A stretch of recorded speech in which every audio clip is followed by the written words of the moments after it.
ठाकरे गट फोडण्यासाठी पैशांचा वापर।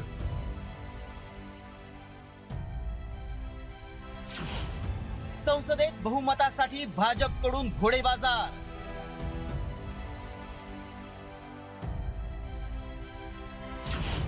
ठाकरेंच्या खासदाराच्या दाव्यानं खळबळ। माननीय उद्धवजी ठाकरे यांना कसं शिवसेनेचं वलय कमी करता येईल, कसे आमदार फोडता येईल, कसे खासदार फोडता येईल, कसं त्यांच्या नेतृत्वामध्ये ज्या महाराष्ट्रात शिवसेना उभी झाली ती कशी खिळखिळी करता येईल, याचा दिवस रात्र या ठिकाणी प्रयत्न चाललेला आहे। टीव्हीच्या माध्यमातून तुम्ही आम्ही या ठिकाणी पाहत आहोत। ऐकलत, राज्यात पुन्हा एकदा फोडाफोडीच्या चर्चांना उधाण आलंय। ठाकरे गट खिळखिळा करण्यासाठी भाजपकडून ठाकरेंच्या खासदारांना गळाला लावण्यासाठी पैशांचा आमिष दाखवून दबाव तंत्राचा वापर केला जात असल्याचा दावा खासदार संजय देशमुखांनी केलाय। तर दुसरीकडे भाजप कधीच फोडाफोडीचं राजकारण करत नसल्याचा दावा महसूल मंत्री चंद्रशेखर बावनकुळेंनी केलाय।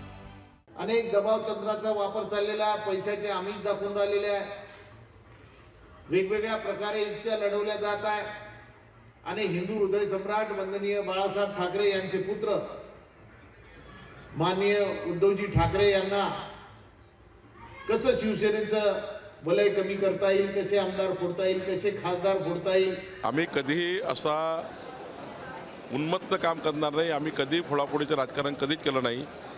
आमच्या भारतीय जनता पार्टीमध्ये ही पद्धती नाही आहे। विकसित महाराष्ट्राचा संकल्प माननीय देवेंद्रजींनी केला आहे, तो काही आम्ही अशा पद्धतीने महाराष्ट्र पुढे नेणार नाही आहोत।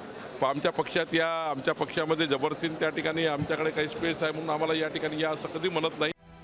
संसदेच्या अर्थसंकल्पीय अधिवेशनात शिंदे गटाच्या प्रतापराव जाधवांच्या घरी ठाकरेंच्या खासदारांनी स्नेहभोजन केलं, त्यामुळे ठाकरे गटाचे खासदार फुटण्याच्या चर्चा रंगल्या होत्या।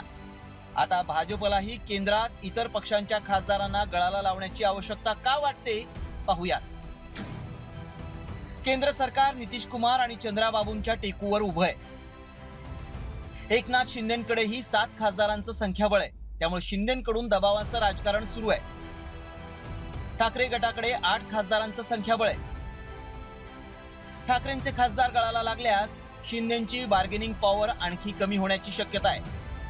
नितीश कुमारांनी बिहार निवडणुकीपूर्वी मणिपूर सरकारचा काढलेला पाठिंबा आणि शिंदेकडून सुरू असलेलं दबावाचं राजकारण पाहता सरकार स्थिर करण्यासाठी भाजप खासदारांची जुळवाजुळव करत असल्याची चर्चा आहे। मात्र ठाकरेंचे खासदार शिंदे गटाकडे जाणार की भाजपला गळाला लागणार, की शिवबंधन बांधताना घेतलेलं वचन जपणार, हे पाहणं महत्वाचं आहे। रिपोर्ट साम टीव्ही न्यूज।